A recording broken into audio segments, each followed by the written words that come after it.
Hey guys, and welcome back to the Hobby Dude 007 channel. Back on our tiny Lund 1969 Pepsi Camaro, and while the body and interior are in the dehydrator with a primer on them, and they're looking pretty good, I want to share with you what I switched over to, and that was the tires, wheels, engine, and a little problem I ran into on the rear suspension. But we're going to show you that and how we're going to cure it, so let's get to it.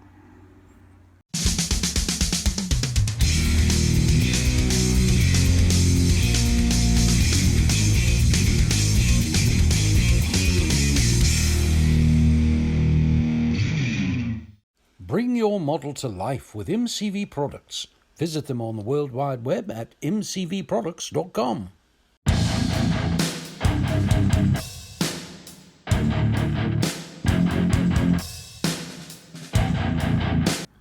Hey guys, before we get to the Camaro, let me share this with you. Just a reminder, the Mid-Carolina Model Car Swap Meet is going to be held on February the 21st in Salisbury, North Carolina. This is one that I've done videos on, and we'll be doing coverage on this one as well.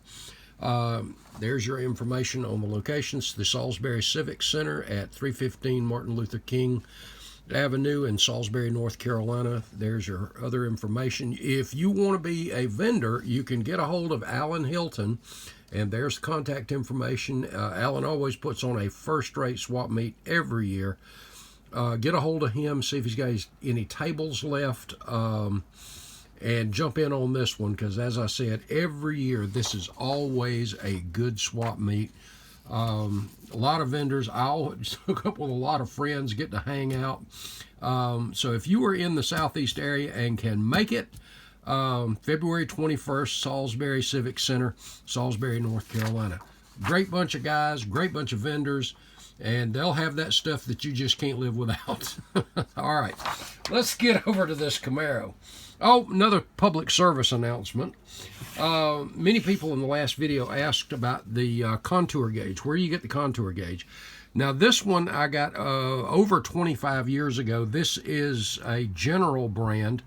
It's 6 inches long. I think it's 3.5 inches. Well, the model number on it is, they make a couple different sizes. They make one that's narrower too, but this is perfect for what we do. This is number, let me get it in the right light there, number 837, made in the good old USA. And like I said, it's a General brand. You can get it at Ace Hardware and Lowe's. I'm pretty sure that Home Depot has their own brand. Now, this is the metal spline, and it locks into place. I know some of them you can get, they'll get to your shape, but they slide around. They don't have a lock on them. But I understand, someone mentioned to me that Harbor Freight has one that most of them are in the $10 to $15 range. I think I gave $10 for this one, and that, like I said, it's been over 20 years ago. And you can see this one's gotten quite a workout over the years.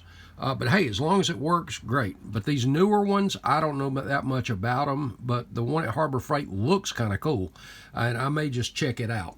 But anyway, that's where I got that one. So if you want one, it is a pretty good tool for not just carpentry, but of course around the workbench. Okay, guys. As I was saying, I got the body and everything in the dehydrator. Everything's looking good there. And I switched over to another mock-up. And you guys know, if you watch the channel a lot, I mock things up a lot. Now, the chassis I did not do in primer, and there was a reason. After we got that interior and the openings cut here for the tires, the tires fit beautifully, look great. And I did another mock-up with a rear end in place. And as you can see, the leaf springs are at, instead of going just straight back, they're canted out at an angle. And if you look straight down through there where we kind of notched here slightly in the chassis where the tires would sit, instead of being canted like that, they're sitting straight in the wheel wells. Perfect. But when I put this in there, you'll notice when I line everything up,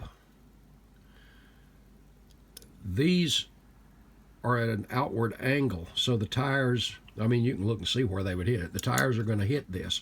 Well, I got to have the leaf spring, so I'm going to have to redo these and bring these straight back. And for the connecting points back here, what we're going to do is we're going to fill this in, and we're going to move right where this gap is right here. We're going to move our mounting pin right up against that fuel cell frame. And what I may do is go ahead and cut this entire mounting section here and build a new one of those, but I'm not sure about that yet either. I still hadn't rounded this up yet, but we're gonna check on that. But definitely these leaf springs need to, instead of at the angle they're at, but that's the way the car is. Remember, we use the chassis as a jig, and that's the way they lined up, which is accurate for many cars. But these back ones are definitely going to need to be straight, more of an H like that to clear it. But that's not going to be that hard. It's just going to take a little more time, but it's not going to be a big deal. I'll be working on that probably tomorrow. Now, the tires and wheels. I've already got these set out. If you recall, these are the Plastic Performance Products Goodyears, just like you see on the pictures that Tiny ran, and the Holman & Moody wheels, 6970s wheels. When you're going to do this, and the engine, and I'll get to the engine in a minute, always make sure that where you're going to put valve stems, in this case, is the right location for the valve stems on the wheels. So as you see here, this is a set of Holman & Moody wheels. And so once I got where that valve stem needed to be, then we just went back and put that inset right at the lip there. And I'm not sure you're even able to see that, but right at the lip there, just like it is on the real wheel. If you're going to do this, I mean, a lot of people wouldn't argue with you about, hey, he's got valve stems, but if you're going to do them right, so put them in the right place. And I'm a stickler for the research. I love doing that part too. But getting ready to prime these and then get our silver on these and then get a light wash, that kind of stuff. So got those ready, and I went ahead and, as I said, pre-drilled the valve stem holes, so those are right. I am going to go ahead on the tires and shoot a coat. I always do this, even though with Plastic Performance Products, David does such a great job. You see the sheen that's on there. Decals would go right on that, but I like to put a coat of, and this is just me, guys, Testors Gloss Coat Lacquer. Just a light coat on it, gives them a nice high gloss. I've already chucked these into the you can see the little wear there, into the with the tire mandrel. Speaking of which, head over to mcvproducts.com and pick you up one of these puppies too. That tire mandrel it'll work on a lot of different size tires, and it is a wonderful tool. But anyway, get your gloss coat on it. It dries really, really quick. Get your decals on there, and then go back with a coat of Testors Dull Coat, and you'll give them a good flat finish. They look really good. They really do. On the engine, you saw in the opening thumbnail the mock-up there, and with the carburetor on it. And by the way, the carburetor also mcvproducts.com. Check that puppy out. Hopefully you'll be able to see that thing. Really nice carburetor. I usually paint about a dozen of these at a time and have them stockpiled. You see, I've already hit with the silver the linkage arms, and these things just are so cool. I've got about I think 6 different carburetors from Matthew, and I think he's got more than that now. The Dominators, the Demons. This is a 750, but these things are cool for days. Got that together, and one of the things that is always a problem, when I was growing up, I used to get so frustrated with the headers snapping off where you put the glue on here and stick them on, and even in my adult building, sometimes those things coming off. Well, I started pinning things a long time ago, and what you do is I take a number 72 drill bit, which is 5 thousandths, which I'm going to show you here. So you can see that's half a millimeter, 0. Not thousandths, 0.5 millimeters. And then you see the little pins there. And those are actually 4 millimeter, and these are evergreen strip, 20 thousandths or 0.5 millimeter, so half. But these actually measure at 4 millimeter. So they're close, even though it says 5. These are 4, but they drop right in there. A little bit of glue drop right in there, and I usually do 3. I don't know if you can see there. And when it comes time to mount these things up, I've done the same thing in the heads there. I've drilled the holes out, and boom. It's a snug fit, but it's not a super tight fit. So, but now the glue has a place to mount to. But look at that. And you can do door handles this way. You can do a lot of stuff this way, but I like to pin them. You can, even though this is styrene, you can use straight pin shafts. You can just cut these if you want to use metal, and as you can see, it measures to half a millimeter, 0.5 millimeters. So once again, you can use that. I like the plastic myself. But I mean, it holds. And then once you add the glue, there you go. But I'm thinking this thing's coming along pretty well. You see where I've got all of that smoothed out, where the 2-piece oil pan, the transmission, all of that stuff is all smoothed out now and ready for its primer and paint. And we'll get that done here shortly.